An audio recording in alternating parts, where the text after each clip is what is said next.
midterm 2 grade. Now, this week we're starting to transition into the Republic of Texas, post 1836 Texas, when Texas becomes run basically for the first time in this class. It is run by Anglo Americans. For most of the class, Texas has been run by the Spanish and then by the Mexican government. Now the Texas Revolution is won, and Anglos now dominate Texas. And Anglos are the big winners in post 1836 Texas. But there's a couple of ethnic groups who lose during this period. The first are Tejanos, people of Mexican and Spanish descent. These folks have the steepest drop because they go from ruling Texas to becoming a despised minority within Texas, victims of racism. Many Tejanos in Texas lose their land to white entrepreneurs through all kinds of nefarious means, through violence, through intimidation, through cheating. The courts now become very favorable to Anglos versus Tejanos. So the biggest losers in the post-1836 period are Tejanos, a group of people that had ruled Texas, but now become a despised minority within Texas and victims of severe and intense racism. The second group, I would say, would be African Americans. We're going to talk about the African American experience in a couple of weeks when we start reading the Tomlinson book. Now, as you hopefully you remember, there were all kinds of fights when Texas was part of Mexico about whether or not slavery would be introduced into Texas, and of course it was through various kind of chicanery. African Americans, for instance, were classified as indentured servants, that kind of a thing.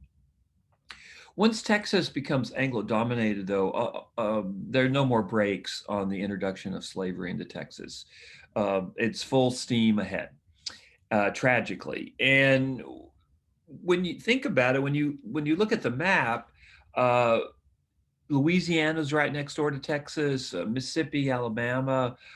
There's absolutely no restrictions on the introduction of slavery into Texas during this period, the Republic of Texas.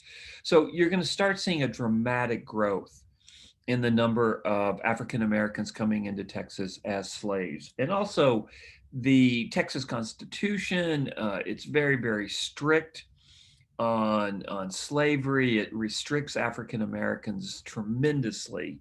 And Tourget talks about this.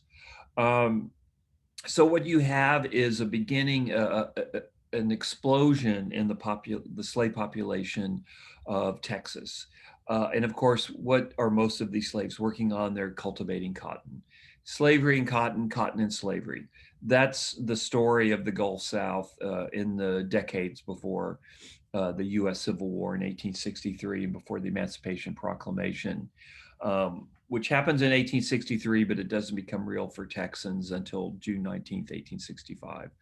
So African Americans and the boom in the number of slaves coming into Texas to cultivate cotton, and all of the multiplicity of tragedies and horrors that come with slavery, sexual assault, brutal beatings, whippings, outright murder.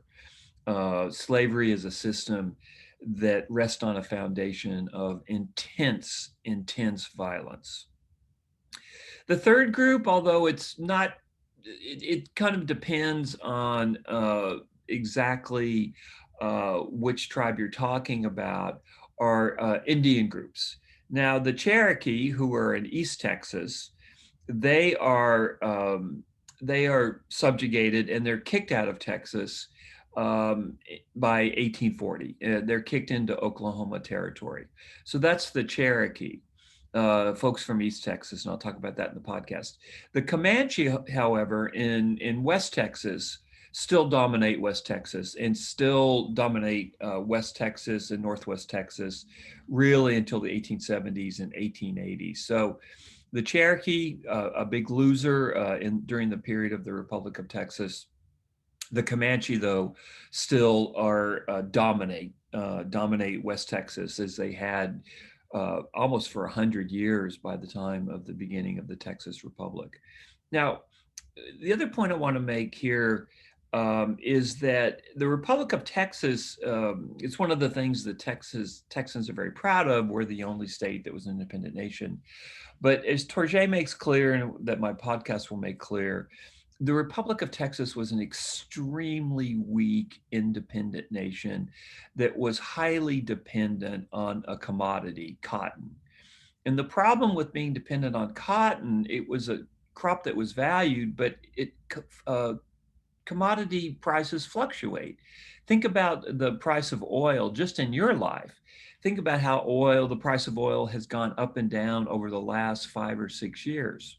Well, the same thing happened to cotton. So when cotton was scarce, the price would go up and people would make a lot of money. When there were surpluses of cotton, not only grown in Texas, but all over the Gulf South, all in the slave South generally, when there were surpluses of cotton, the price of cotton would decline. Also, when there were economic hard times, especially in the United States, the price of cotton would decline. So that's the disadvantage of being so dependent on one crop. And Texas faced all those advantages and disadvantages. The other thing is Texas becomes an independent slave republic at a time when there's a global attack against slavery led by Great Britain. Um, so Texas, the timing of the Republic of Texas is pretty terrible because Texans want to create a republic based on slavery at a time when the most powerful nation on earth, Great Britain, is leading the charge against slavery. I talk about this a lot in the podcast, and also Torjay talks about this as well. So the timing of the Republic of Texas is pretty terrible. Texas is under attack from Comanches. It's under attack still by Mexico. So it's always broke. So the Republic of Texas is much stronger in memory than it was in reality. Let me suggest that you listen to the podcast first before you listen to Torjay. Reading Torjay will make a lot more sense after you listen to the podcast. I lean very heavily on Torjay in the podcast. So go ahead and listen to the podcast first and then read Torjay. Then lastly, you're watching a documentary on the implications of what happens when Tejanos lose power in Texas in the beginning for the fight for civil rights beginning in the 1950s. And I've also posted uh, a summary of what I'm looking for in the documentary that I'm having you watch for next week. So we've moved on into the post-1836 period. Anglos now dominate Texas. And we're starting to see the consequences of that.